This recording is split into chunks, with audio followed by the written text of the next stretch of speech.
Le voy a invitar que abra su Biblia en Éxodo 34, que es el pasaje que vamos a estar estudiando esta mañana.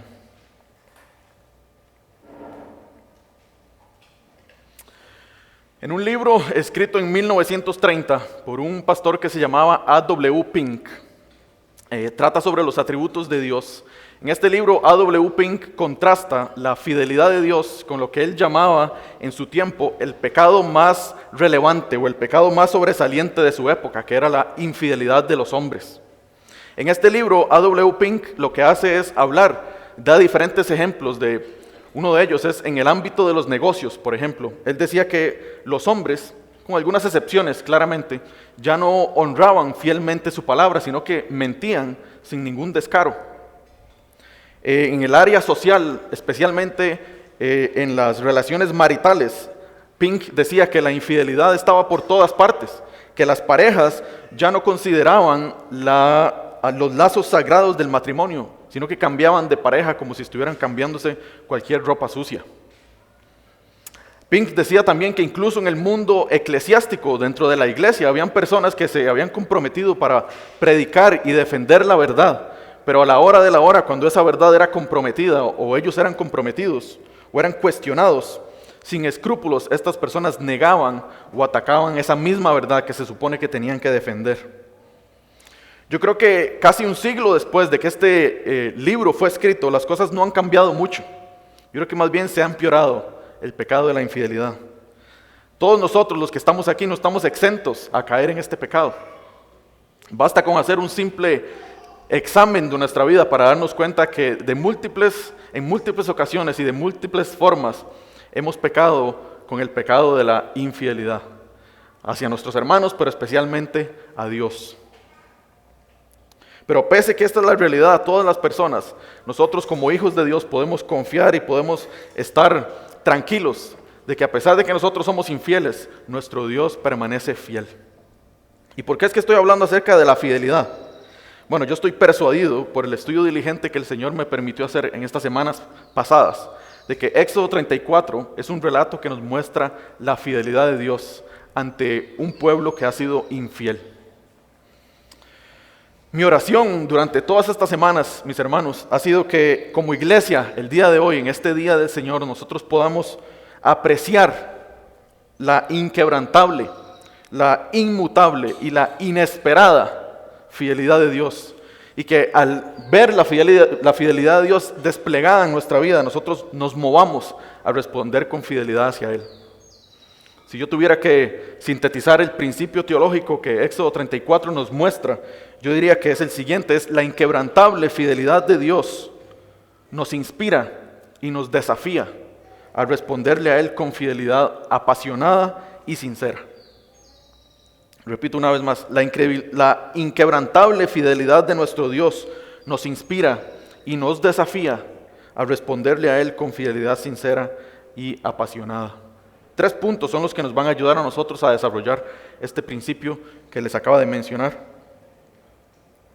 Y el primer punto lleva por título: nuestro Dios, que es un Dios santo y un Dios perdonador, es fiel a su pacto y a su pueblo infiel. Eso lo vamos a ver desde los versículos 1 al versículo 9. Entonces, como ya Dani dijo al inicio, no vamos a leer todo el texto porque si no vamos a terminar un poco tarde. Pero a medida que vamos desarrollando el sermón, ahí vamos leyendo textos que sean pertinentes para el punto específico que quiero mostrarles. Ok, punto número 1, entonces, Dios, nuestro Dios, que es un Dios santo y que es un Dios perdonador, es fiel a su pacto y a su pueblo infiel.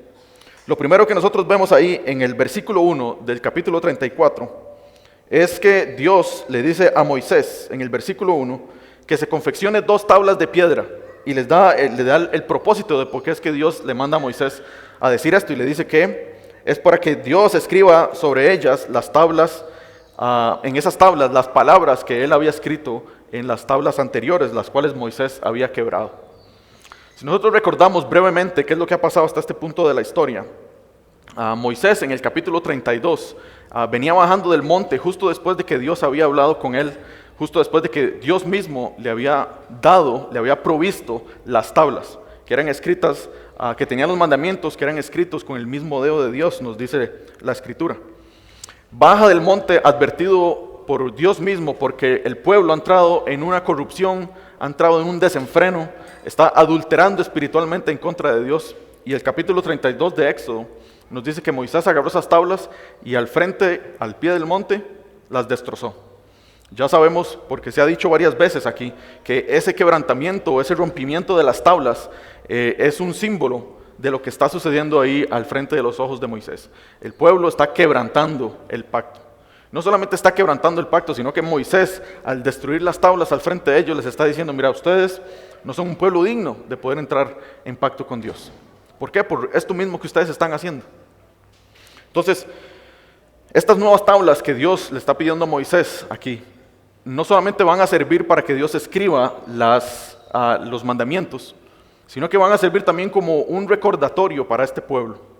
Recuerden, las primeras tablas que Moisés quebró fueron dadas, hechas por Dios mismo. No se sabe, ni la Biblia nos dice cómo fue que Dios las hizo, ni nada, solamente se las dio a Moisés. Estas nuevas tablas iban a servir como ese recordatorio de eso que este pueblo haya hecho. Estas tablas eventualmente iban a ser puestas en el arca del pacto y iba a servir como ese recordatorio. Mira, nosotros quebrantamos el pacto. Cada vez que el pueblo lo iba a ver, iba a decir, estas tablas son necesarias. ¿Por qué? Por lo que nosotros hicimos allá en Éxodo 32. Entonces, Dios no solamente le dice a Moisés que se prepare las tablas o que confeccione las tablas, sino que lo manda a él mismo a prepararse. Y lo leemos ahí en el versículo 2. Dice, prepárate pues para la mañana y sube temprano al monte Sinaí, y allí preséntate a mí en la cumbre del monte. Que esta ya es por lo menos la cuarta vez, yo creo, en todo el relato de Éxodo, que Moisés sube a reunirse con Dios. Por lo menos es la segunda vez que nosotros vemos que Moisés va a recibir las nuevas tablas, y Dios le dice que se prepare. Al igual que en Éxodo 19, que fue la primera vez que Moisés subió al monte, Dios le dijo que se preparara. Le dijo que se preparara a él, que se preparara al pueblo, que se santificara, que se consagrara, que lavaran sus ropas. ¿Por qué? Porque el Dios que ellos iban a reunirse, el Dios con el que ellos iban a tener esta reunión, era un Dios santo. Eso ya lo sabemos porque se ha explicado varias veces en todo este libro de Éxodo. Pero Dios le dice aquí, y le da ciertas directrices específicas a Moisés, ahí en el versículo 3, muy parecido a lo que Dios ya le había dicho la primera vez que Moisés subió al monte en el capítulo 19. Mire lo que dice el versículo 3. Que no suba nadie contigo, ni se vea nadie en todo el monte, ni siquiera ovejas ni bueyes pasten delante de este monte. Entonces, esto que nosotros estamos viendo aquí, Dios ya se lo ha dicho a Moisés. Muchas cosas han cambiado hasta este momento con respecto al pueblo específicamente. Que este pueblo, si nosotros recordamos qué es lo que ha pasado en estos dos últimos capítulos que hemos visto, el pueblo cambió la gloria de Dios por la gloria de lo terrenal. Cambió la adoración al Creador por la adoración a la criatura. Desenfocó su mirada de lo espiritual para enfocarse en lo terrenal y en lo pasajero. Entonces, hasta este punto de la historia, mucho ha cambiado con respecto al pueblo. Pero Dios, diciéndole a Moisés esto, que se prepare, que se purifique, muy parecido a lo que él le dijo cuando Moisés subió por primera vez en el capítulo 19, es algo importantísimo que Dios le está mostrando aquí a Moisés. Y él le está diciendo básicamente que a pesar de que el pueblo cambie, Dios no cambia. Dios se mantiene santo. Dios es un Dios perfecto. Dios es un Dios que está apartado de todo mal. Por eso es que Moisés tiene que prepararse. Entonces, esta disposición previa de Moisés para poder prepararse, santificarse, lo que le iba a mostrar a él era que Dios no es un Dios que está comprometido o que no compromete su santidad. Puede que el pueblo cambie independientemente de qué es lo que está sucediendo a su alrededor, pero Dios no cambia. Las circunstancias no determinan el carácter de Dios, sino que Dios se mantiene santo, Dios se mantiene perfecto, Dios se mantiene apartado. Entonces, en los versículos 4 y 5, vamos a ver la respuesta pronta de Moisés a esto que Dios le está diciendo aquí. Versículo 4 dice, Moisés pues labró las 2 tablas de piedra como las anteriores. Se levantó muy temprano de mañana y subió al monte Sinaí, como el Señor le había mandado, llevando en su mano las 2 tablas de piedra. Entonces, una vez ya santificado, una vez purificado, una vez ya preparado, que hace lo que Dios le dice que tiene que hacer, versículo 5 nos dice que Dios desciende de la nube y estuvo allí con él mientras éste invocaba el nombre del Señor. Mis hermanos, yo creo que esta respuesta de Moisés aquí nos invita a nosotros a reflexionar de cierta forma. Dios le está mostrando a Moisés que Él es un Dios santo. Y Moisés de manera pronta responde a eso, preparándose. Yo creo que la pregunta que nosotros deberíamos hacernos para poder reflexionar sobre este ejemplo que Moisés nos está dejando aquí es: ¿cómo nos estamos preparando nosotros para la reunión semanal que nosotros tenemos con ese mismo Dios santo aquí en el día del Señor? Ese mismo Dios que se reunió con Moisés y que se le presentó a él en Éxodo 3, en la zarza ardiente, que se reunió con Moisés en Éxodo 19, la primera vez que él entregó los mandamientos. Y ahora que se está reuniendo con él en Éxodo 34, es el mismo Dios que está aquí, que vive en medio de la adoración de Iglesia de la Gracia. Incluso con temor y temblor, yo diría que esa presencia de Dios está incluso más tangible aquí que lo que estuvo allá con Moisés. ¿Y por qué? Porque ese mismo Dios vive y mora dentro de nosotros permanentemente. El Espíritu de Dios vive dentro de nosotros, que fue algo que Moisés no experimentó. Y yo sé que el Señor está aquí con nosotros, no porque tal vez salgamos de aquí llorando o gozosos, con una experiencia personal, o porque tenemos alguna respuesta emocional que nos dice Dios está aquí, porque la guitarra sonó chivísima y me tocó realmente. Eso es importante, pero yo creo que eso no es la base de por qué es que el Señor está aquí. Yo creo que el Señor está aquí porque cada domingo, fielmente, nuestros pastores abren la Escritura y nos predican la palabra del Señor. Cuando la palabra de Dios es abierta, es como si Dios mismo estuviera aquí hablándonos a nosotros. Entonces, mis hermanos, si esa es la realidad de nosotros, cada día del Señor que nosotros nos venimos aquí, nos reunimos, si ese Dios que se reunió con Moisés es el mismo Dios que está aquí, la pregunta es: ¿cómo nos estamos preparando para esa reunión semanal que nosotros tenemos? Esposos, ¿cómo estamos preparando nosotros a nuestra familia para la reunión santa, la reunión solemne que nosotros tenemos aquí cada domingo? Madres, ¿cómo están preparando ustedes a sus hijos durante la semana? ¿Cómo nos estamos preparando en general en nuestros trabajos?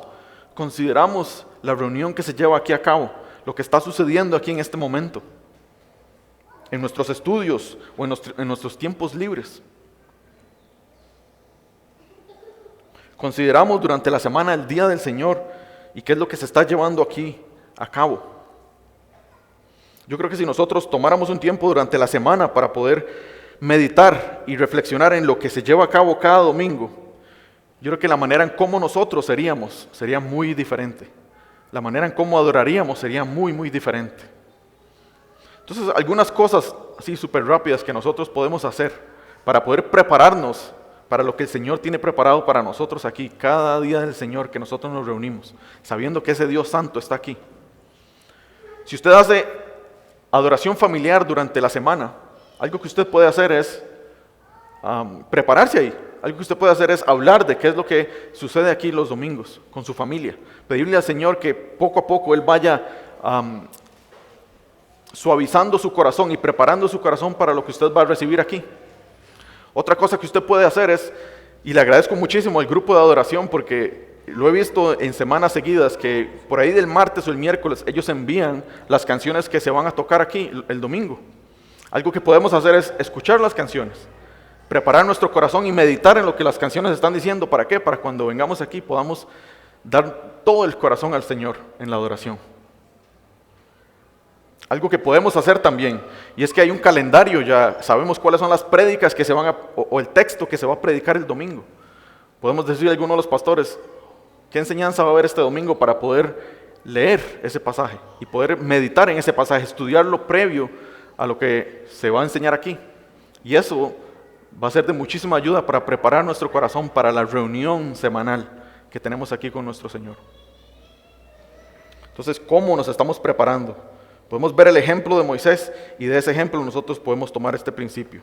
¿Cómo nos estamos preparando para esta reunión semanal? Yo creo que lo principal que nosotros vemos en estos versículos es que Dios se está identificando de manera indirecta a Moisés. Es decir, Dios no está pronunciando o no se está dando a conocer con sus propias palabras.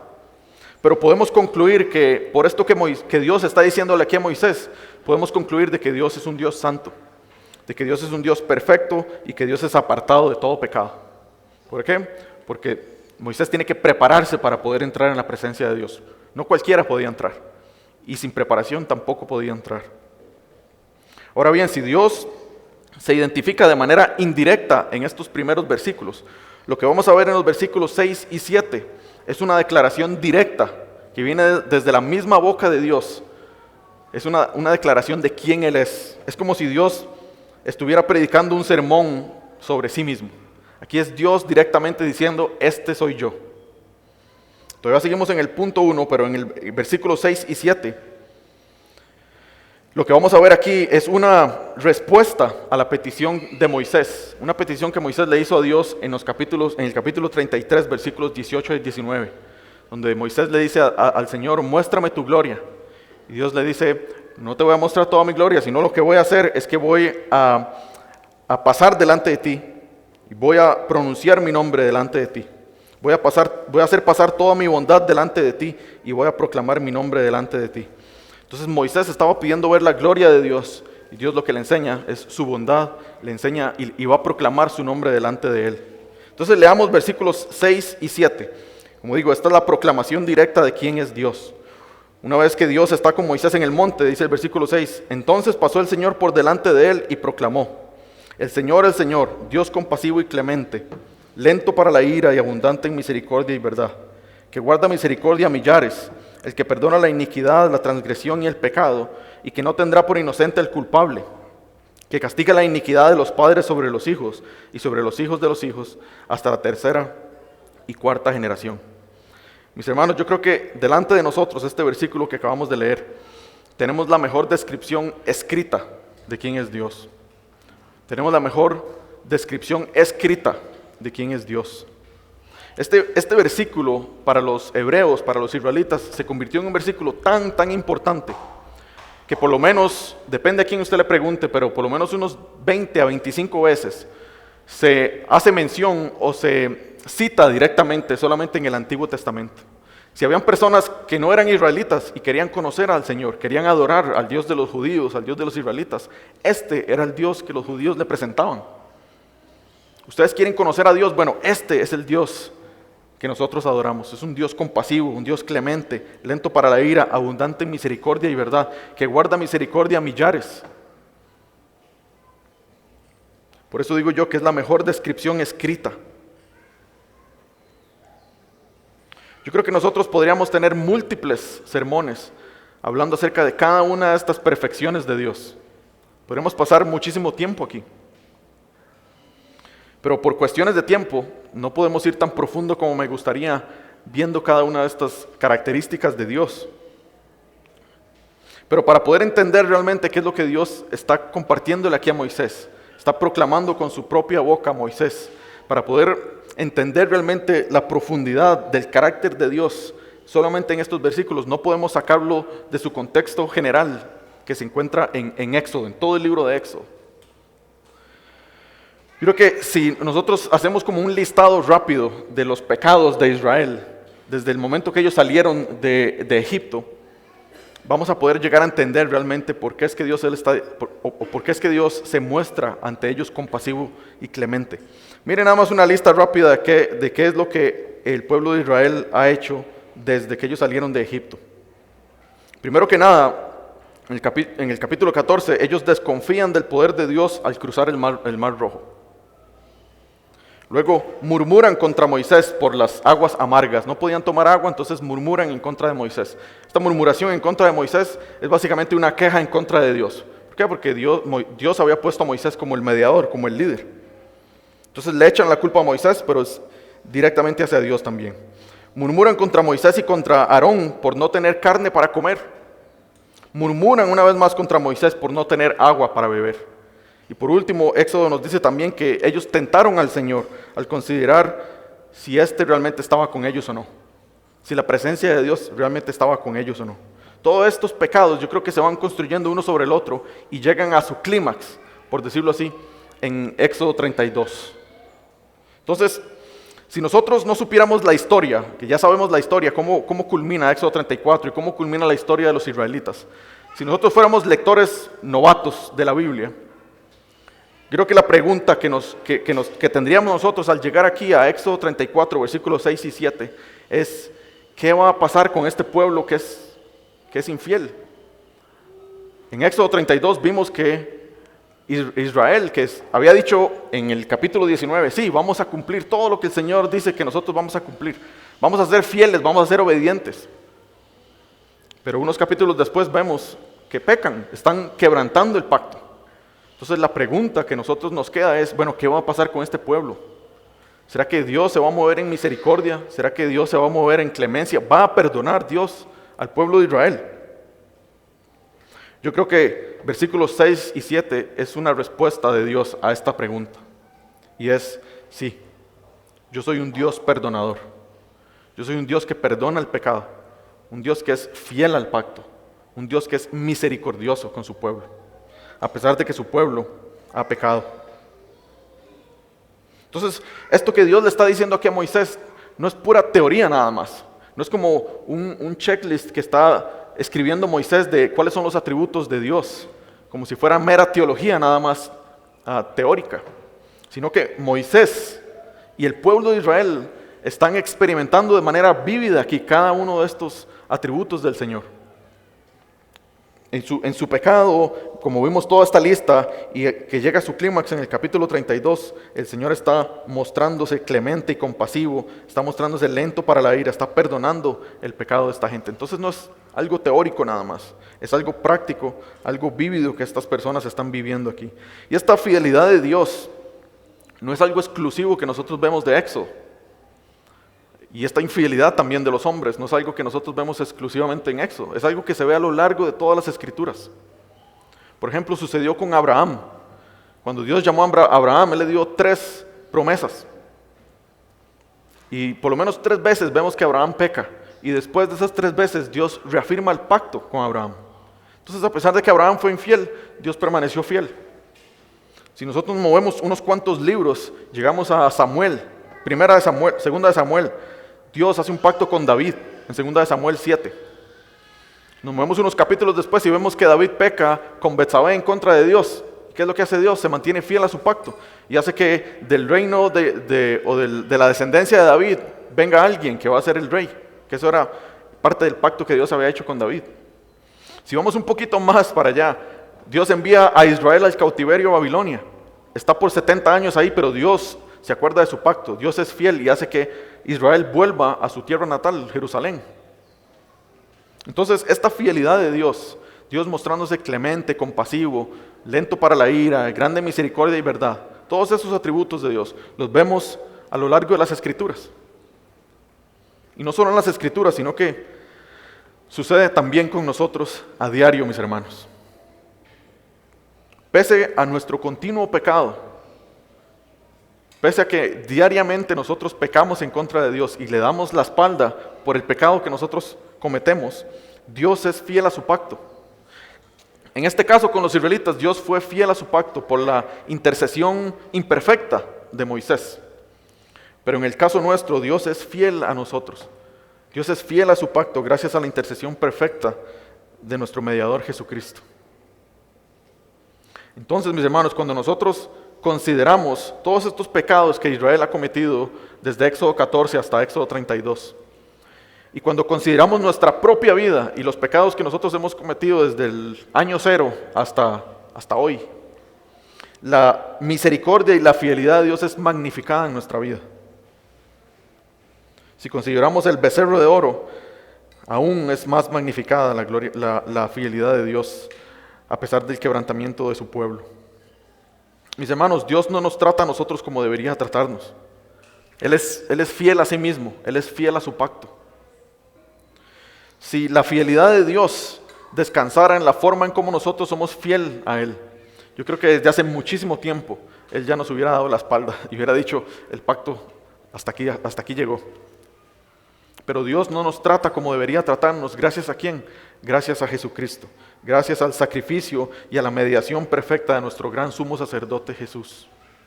Entonces, para citar a Pablo, en 2 de Timoteo 2:13, Pablo dice, si nosotros somos infieles, creo que una traducción mejor es que ya que nosotros somos infieles, Dios permanece fiel. ¿Por qué? Porque Él no puede negarse a sí mismo. A la hora de hablar sobre la fidelidad de Dios, algo importante que hay que entender es que Dios es fiel a sí mismo antes de que Él es fiel a nosotros. ¿Okay? Dios no es fiel a nosotros al margen de la fidelidad que Dios se tiene a sí mismo. Nosotros somos como benefactores nada más de esa realidad de que Dios es fiel a sí mismo.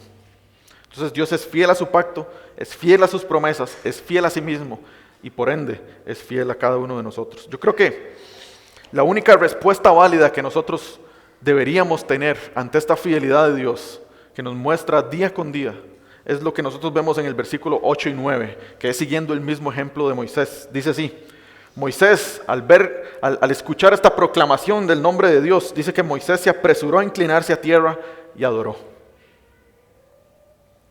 Versículo 9 dice, si ahora, Señor, he hallado gracia ante tus ojos, vaya ahora el Señor en medio de nosotros, aunque el pueblo sea terco. Perdona nuestra iniquidad y nuestro pecado y tómanos por posesión tuya. Mis hermanos, yo creo que esta es la única actitud, como digo, la única actitud válida que nosotros tenemos día con día, que deberíamos tener día con día al ver la magnífica, la inquebrantable, la inmutable, la inesperada fidelidad de Dios en nuestra vida. Que esta misma actitud y que esta misma oración que nosotros tenemos aquí reflejada en este ejemplo de Moisés sea la oración que nosotros hacemos diariamente, que sea la oración que nosotros hacemos cuando estamos aquí en el día del Señor, reuniéndonos con ese mismo Dios que está aquí. No necesariamente les estoy pidiendo que nos arrodillemos y nos tiremos al suelo, pero que esa sea nuestra actitud de humillación. Ese Dios que es santo y ese Dios que es perdonador está aquí en medio de nosotros.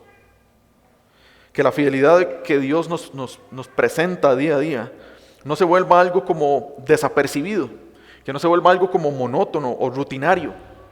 No dejemos de sorprendernos por el Evangelio, mis hermanos. No dejemos de sorprendernos por la fidelidad de Dios. No dejemos que pase como algo regular o algo cotidiano, como algo inadvertido en nuestra vida. Dios es fiel, a pesar de que nosotros somos infieles. Que como el rey David, nosotros podamos declarar en el Salmo 32, 1, 2, cuán bienaventurado es aquel cuya transgresión es perdonada. Mi hermano y mi hermana, usted es bienaventurado, usted es bienaventurada porque su pecado ha sido perdonado, su transgresión ha sido perdonada, su pecado ha sido cubierto. Dios ha sido fiel para hacer eso. No por usted, sino por Jesucristo. Cuán bienaventurado es el hombre a quien el Señor no culpa de iniquidad. Mi hermano, mi hermana, usted no ha sido culpado con iniquidad por el perfecto sacrificio de Jesús. Que junto con el rey David podamos declarar esto siempre y que podamos seguir este mismo ejemplo de Moisés, que apresuradamente nos inclinamos a tierra y adoramos. Yo creo que este primer punto, que iba del versículo 1 al versículo 9, nos muestra eso, que nuestro Dios, que es un Dios santo, que es un Dios perdonador, es fiel a su pacto y fiel a su pueblo infiel. Ahora bien, esta misericordia y perdón que Dios acaba de mostrar aquí, no niega la responsabilidad que este pueblo tiene de responder a su parte del pacto. No suprime la responsabilidad que el pueblo tiene de cumplir con fidelidad la parte que Dios espera de ellos. Entonces, yo diría que este segundo punto, que es la porción más grande del texto, que no es necesariamente la porción donde vamos a tomar más tiempo, pero es la porción más larga del texto, nos va a enseñar esto, y es que nuestro Dios, que es fiel, nos llama a ser fieles. Eso lo vemos del versículo 10 hasta el versículo 28. Nuestro Dios, que es un Dios fiel, nos llama a ser fieles. La manera en cómo Dios responde a la oración de Moisés, que vimos en el versículo 8 y 9, es de la siguiente forma, y está explícitamente ahí dicha en el versículo 10. Entonces Dios contestó a Moisés, voy a hacer un pacto. Voy a leer el versículo 10 y voy a saltar a leer el versículo 27 y 28. Ya les voy a explicar por qué no vamos a leer toda esta porción. Versículo 10 dice, entonces Dios contestó, voy a hacer un pacto. Esa es la respuesta de Dios ante la petición de Moisés de perdonarlos. ¿Okay?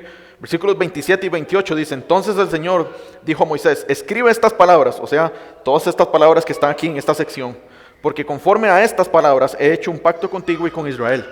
Y Moisés estuvo allí con el Señor 40 días y 40 noches, no comió pan ni bebió agua, y escribió en las tablas las palabras del pacto, los 10 mandamientos. Este pacto que Dios va a hacer aquí con el pueblo no es un pacto nuevo. Es básicamente lo mismo que Dios ya hizo con el pueblo, las mismas estipulaciones, las mismas leyes. Lo único que vamos a ver es como una reiteración del acuerdo anterior que Dios había hecho con el pueblo de Israel. Mucho, por no decir todo, lo que está aquí en esta sección que va del 11 al 26, que es donde vemos las leyes, mucho de lo que Moisés escribe aquí resume lo que Dios ya le había dicho a Moisés anteriormente. Resume lo que específicamente Éxodo llama como el libro del pacto, que eso lo vemos en el capítulo 24. Las leyes que nosotros vamos a ver aquí, que hablan sobre la idolatría, que hablan sobre las 3 festividades que Israel tiene que llevar a cabo, que habla sobre la consagración de los primogénitos, todo esto, como digo, es un resumen que se centra principalmente en las obligaciones religiosas que tenía Israel. Y esto es pertinente que Dios, a la hora que Él va a renovar el pacto con el pueblo, Él resuma específicamente estas leyes.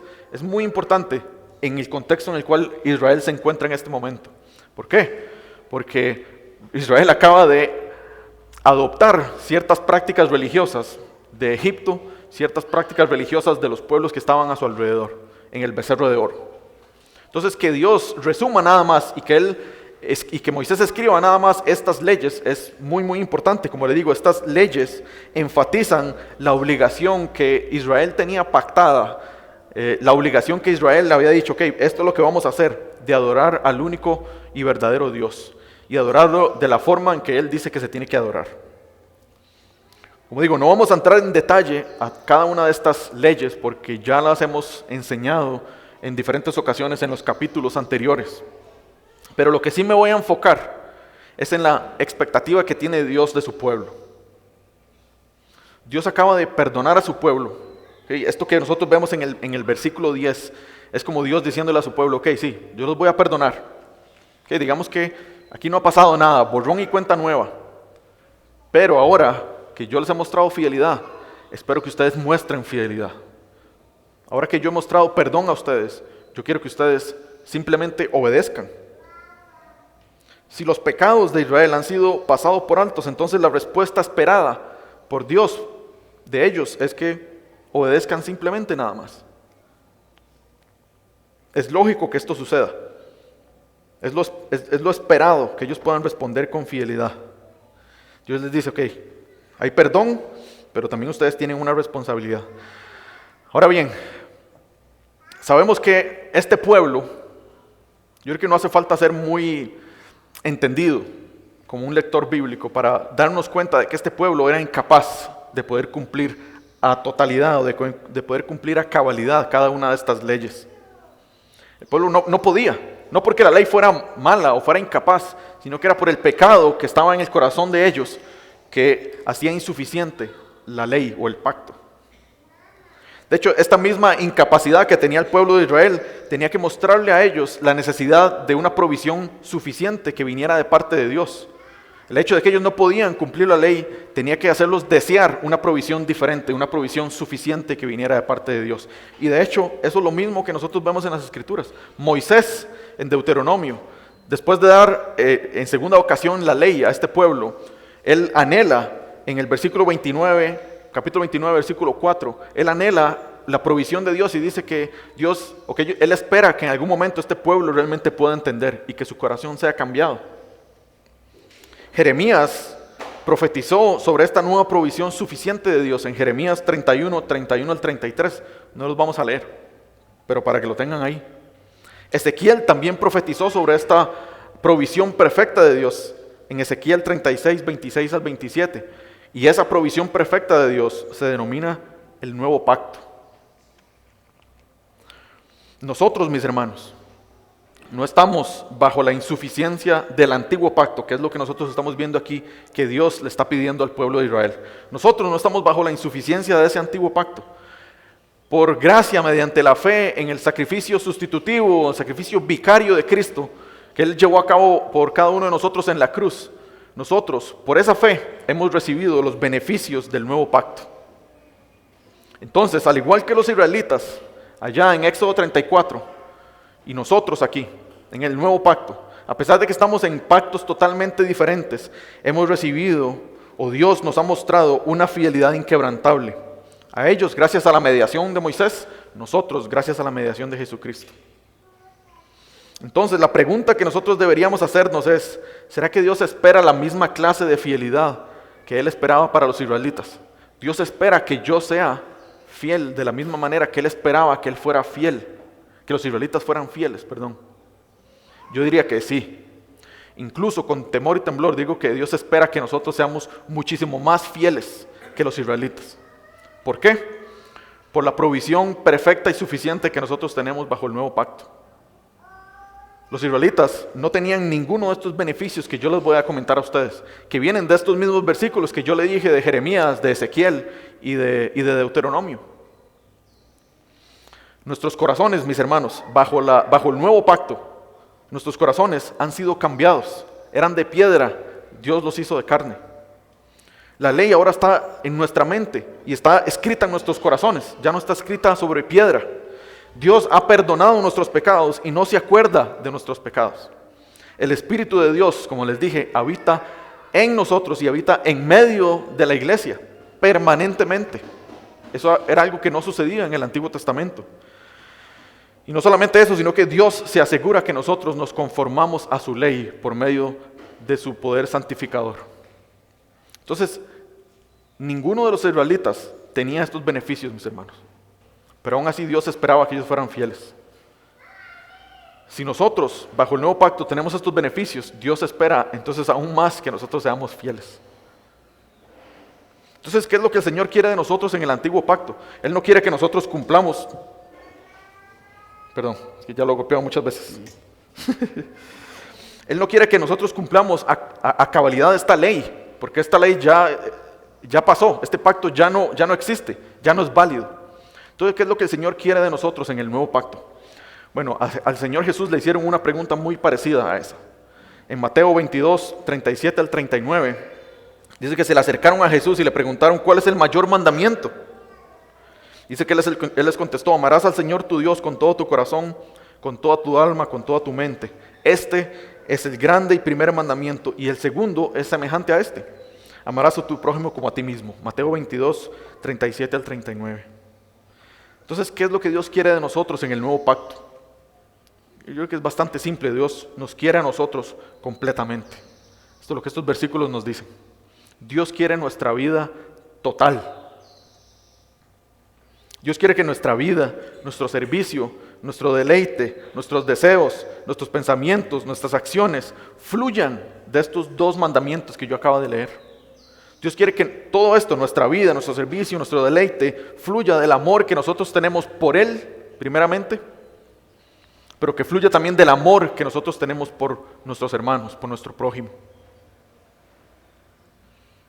Para dar una lista un poquito más detallada de qué es lo que Dios quiere, cómo es que se ve estos dos mandamientos. Bueno, Dios quiere que nosotros confiemos primeramente en su Hijo como Salvador y como Señor. Bajo el nuevo pacto, ¿qué es lo que Dios quiere? Bueno, Dios quiere que nosotros confiemos en Jesús como nuestro Señor y como nuestro Salvador. Dios quiere que nosotros seamos conformados a la imagen de su Hijo. Dios quiere que nosotros nos santifiquemos. Que eso es específicamente lo que 1 Tesalonicenses 4:3 dice. Explícitamente dice: esta es la voluntad de Dios para ustedes. Dice que seamos santificados, que nos separemos, que seamos diferentes, que esa santificación en nuestra vida se vuelva como esa línea divisoria entre la iglesia y los incrédulos. Dios quiere que nosotros andemos en buenas obras.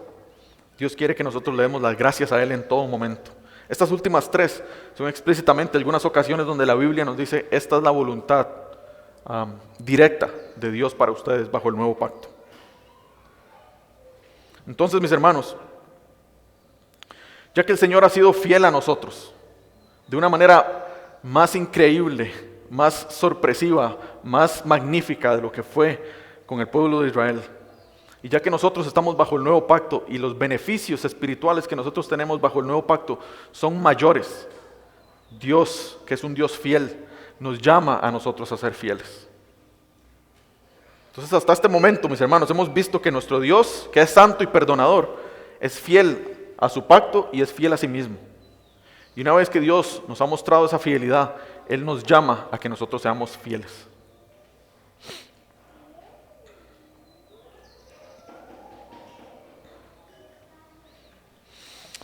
Ahora, este último punto que vamos a ver, que es el punto número 3, nos va a enseñar que nuestro Dios, que es un Dios fiel, nos recuerda a nosotros que debemos ser fieles. Eso lo vemos del versículo 29 al versículo 35. Nuestro Dios, que es un Dios fiel, nos recuerda que debemos ser fieles. Yo creo que la mayoría aquí sabe que el hombre y la mujer, el ser humano, por naturaleza es pecaminoso, nace pecador. Y que sin la asistencia de la gracia divina y el regalo inmerecido de la fe y del arrepentimiento, ningún ser humano puede agradar a Dios. ¿Por qué? Porque estos seres humanos que no pueden agradar a Dios están en la carne, y los que están en la carne no pueden agradar a Dios. Necesitamos nacer del Espíritu para que nuestra habilidad para agradar a Dios sea regenerada, sea como renovada, por así decirlo. Incluso después de esta regeneración, nosotros necesitamos que la gracia divina nos sostenga hasta el día de Jesucristo, día glorioso y día perfecto.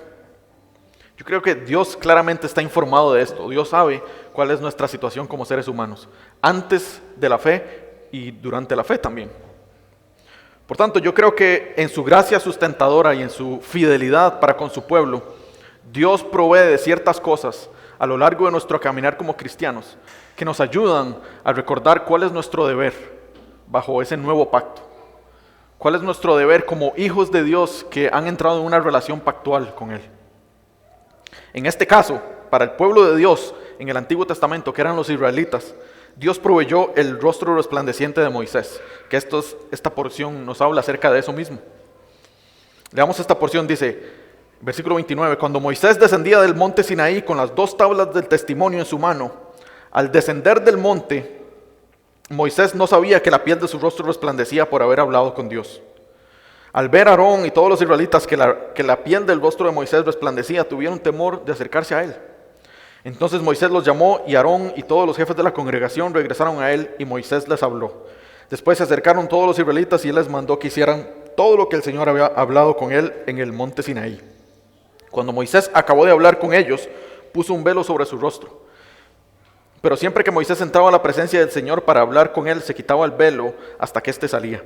Siempre que él salía, decía a los israelitas lo que el Señor le había ordenado. Los israelitas veían que la piel del rostro de Moisés resplandecía y Moisés volvía a ponerse el velo sobre su rostro hasta que entraba a hablar con Dios. Entonces el Señor, en su fidelidad y en su gracia, provee de ciertas cosas que nos ayudan a nosotros a recordar los deberes que nosotros tenemos como hijos de Dios. En este caso, esta señal visible que era el rostro resplandeciente de Moisés le servía a los israelitas para 2 cosas. Les recordaba a los israelitas 2 cosas. Les recordaba primero que Moisés era el mediador autorizado por Dios. Dios había dispuesto que Moisés fuera el líder, básicamente, fuera el mediador, el que estuviera entre Dios y el pueblo. Era el que estaba ahí en el centro. Si ustedes recuerdan cuáles fueron algunos de los pecados que yo les hablé al inicio de los israelitas después de que salieron de Egipto, mucho de lo que esta gente hacía era murmurar en contra de Moisés, era pecar en contra del liderazgo, era echarle siempre la culpa a Moisés de todas las cosas malas que les pasaban. Pero Dios, por medio de esta señal visible que les da, les está diciendo: Moisés es el mediador autorizado por mí mismo entre el pueblo y yo. Ahora bien, Moisés ya no es nuestro mediador. Nosotros ya no estamos bajo este pacto, estamos bajo el nuevo pacto. Pero esto que se está llevando a cabo aquí es algo que en teología se llama como un tipo. Es como algo parecido que se cumple plenamente en la persona de Jesucristo. Jesucristo es el mediador del nuevo pacto. Y así como Moisés resplandecía cuando él hablaba de parte de Dios, Jesús también resplandeció, su rostro resplandeció. En Mateo 17, en el momento de la transfiguración, dice que él subió al monte y se reunió ahí con Moisés y con Elías. La nube los cubrió a ellos. Y dice que el rostro de Jesús resplandecía y una voz se escuchó del cielo que decía: este es mi Hijo amado, escúchelo a él. Así como Dios dispuso que Moisés fuera el profeta que le comunicaba todo al pueblo, Jesús ahora en el nuevo pacto es el profeta al cual nosotros tenemos que escuchar. De hecho, Hebreos capítulo 1 habla de eso mismo. En tiempos antiguos, por muchas formas, el Señor nos habló por medio de profetas, pero ahora nos habla por medio de Jesús. ¿Por qué? Porque Él es el mediador perfecto del nuevo pacto en el cual nosotros nos encontramos. Entonces, lo que Dios ha provisto para nosotros es seguir al Señor, escuchar al Señor, obedecer al Señor. Así como los israelitas obedecían lo que Moisés decía, nosotros obedecemos lo que Jesús dice. Y lo que Jesús dice lo podemos encontrar en las Santas Escrituras. Entonces no solamente eso, esa señal visible servía para que Moisés fuera el mediador autorizado, sino que le servía también para... era una señal visible de que la gloria o de que la presencia gloriosa de Dios estaba en medio de ellos. Cada vez que Moisés terminaba de hablar con Dios, su rostro resplandecía. Moisés estaba en la presencia de Dios, la gloria estaba ahí, y él, por decirlo así, era contagiado de esa gloria, por decirlo de una forma. Y cuando estaba en medio del pueblo, sabían que Dios estaba con ellos. ¿Por qué? Por ese rostro resplandeciente, porque él resplandecía con la gloria de Dios. Entonces, el hecho de que esta gloria fuera reflejada, daba testimonio de que Dios estaba en medio de ellos. Y si Dios estaba en medio de ellos, eso significa que el pacto estaba vigente. Eso significa que Dios no se había apartado de ellos, sino que Dios estaba ahí. Y si Dios estaba ahí, entonces ellos tenían que ser fiel a su pacto, a su parte del pacto específicamente. Entonces, esta señal visible del rostro resplandeciente de Moisés le servía para darle autoridad a Moisés, pero también para recordarle al pueblo: mira, ustedes están bajo un pacto, y el Dios de ese pacto está aquí. Entonces, sean fieles al pacto que ustedes han entrado, en el acuerdo en el cual ustedes han entrado. Estas señales visibles que funcionan como recordatorio no son exclusivas de Éxodo 34. Igual, a lo largo de todas las Escrituras podemos ver que Dios sabe cuál es la realidad de su pueblo, que es un pueblo olvidadizo, que es un pueblo pecaminoso, que es un pueblo inclinado a olvidarse de cuáles son las leyes, cuáles son las promesas, cuál es el camino que el Señor ha trazado para que nosotros andemos. Entonces, por ejemplo, uno de estos otros señales visibles que incluso nosotros hasta este momento vemos es el arco iris. El pacto que el Señor hizo ahí con Noé y que hizo con todo el resto del mundo es un recordatorio para nosotros de ese mismo pacto. ¿De qué? De que las aguas del diluvio no van a destruir a todos los seres vivos nunca más. En Números 14 vemos otro recordatorio visible que Dios le da a los israelitas. Los flecos se llaman en las ropas. Unas cositas que guindaban, que cada vez que ellos caminaban, ellos las tocaban y se recordaban de los mandamientos de Dios, que tenían que cumplirlos. Se recordaban del pacto. Otros son las 12 piedras que Dios manda a Josué que erija un monumento, que les iba a recordar a ellos: mira, el Señor nos ayudó. La gracia de Dios y la fidelidad de Dios estuvo con nosotros cuando cruzamos el río Jordán hacia la tierra prometida. Y algo más pertinente para nosotros, mis hermanos, es la cena del Señor.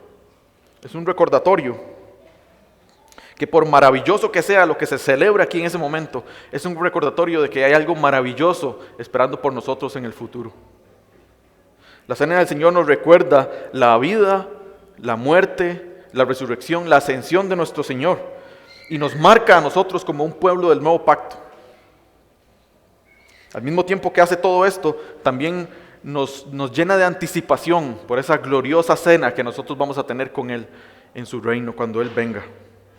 Esta comida sirve como un anticipo de lo que está por venir, un anticipo de lo que es la verdadera vida. Entonces, mis hermanos, nosotros estamos llamados a ser fieles, y Dios, en su gracia y en su fidelidad, se asegura de que nosotros recordemos quién Él es primeramente y lo que Él ha hecho por cada uno de nosotros, por lo que Él ha hecho por su iglesia. Entonces, con esto en mente, sabiendo de que Dios ha sido fiel y de que nosotros estamos llamados a ser fieles, y de que Él provee ciertas cosas para que nosotros no nos olvidemos de eso.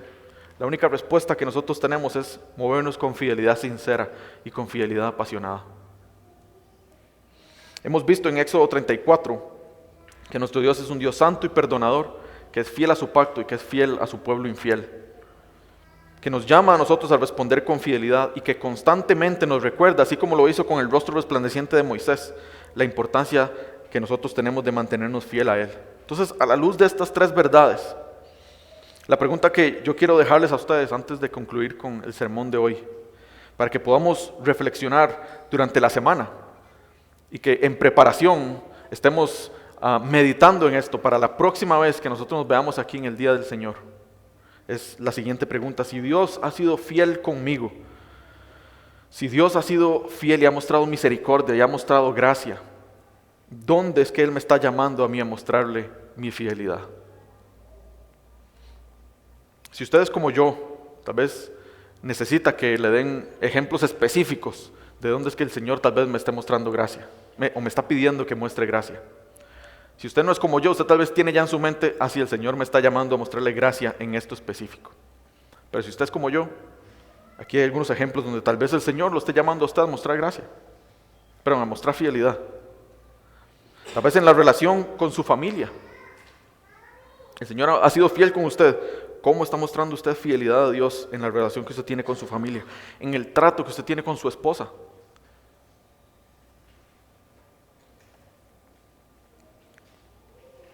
Tal vez Dios lo está llamando a usted a mostrar fidelidad en ser paciente en cómo usted cría a su hijo, a su hija.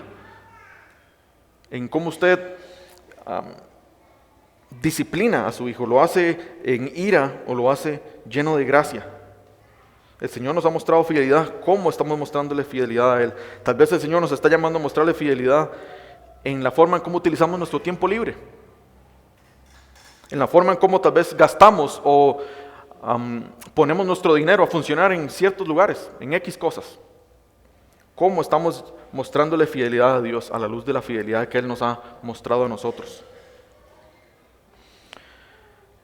No quiero darles una lista de un montón de cosas que tenemos que hacer, porque realmente yo no creo que la fidelidad de Dios sea cultivada en hacer y hacer y hacer y hacer y hacer y hacer, hasta que nuestros huesos estén desgastados y nuestra fuerza esté ya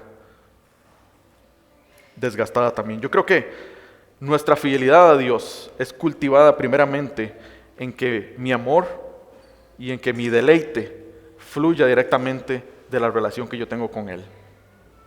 En última instancia, la fidelidad es un fruto del Espíritu. Y eso significa que por más que nosotros podamos, o por más que nosotros queramos hacerlo, y trabajar y hacer para poder ser fieles a Dios, no lo vamos a lograr en nuestras fuerzas, porque es un fruto del Espíritu, es el Espíritu el que produce eso en cada uno de nosotros. Entonces ahora, la pregunta es cómo cultivamos los frutos del Espíritu para que eventualmente podamos dar fruto de fidelidad. Bueno, yo creo que ese fruto se cultiva, o el fruto del Espíritu se cultiva, como les digo, en esa relación que nosotros tenemos con Él. Entonces, ¿cómo están nuestras disciplinas espirituales, mis hermanos? ¿Encontramos deleite en ellas? ¿O lo hacemos nada más porque hay que hacerlo? Está el amor suyo. ¿Se siente usted apasionado realmente cuando usted dice: voy a tener tiempo con el Señor, tiempo de intimidad, tiempo a solas con Él, en oración, en la lectura de la palabra, en la meditación de la palabra? ¿Cómo está su memorización de las Escrituras?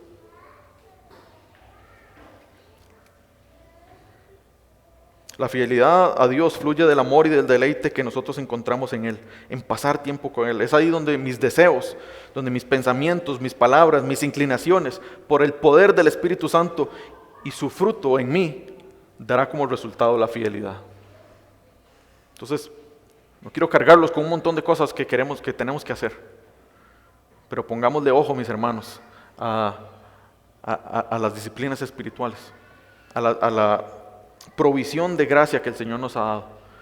Que si nosotros encontramos deleite ahí, en la relación que nosotros tenemos con Él, eventualmente el fruto del Espíritu va a ser visible en nuestra vida. Mis hermanos, que como Moisés, al ser expuesto a la proclamación del nombre del Señor, Así como Él se humilló y adoró delante de Dios, que nosotros mismos podamos emular diariamente esa misma actitud.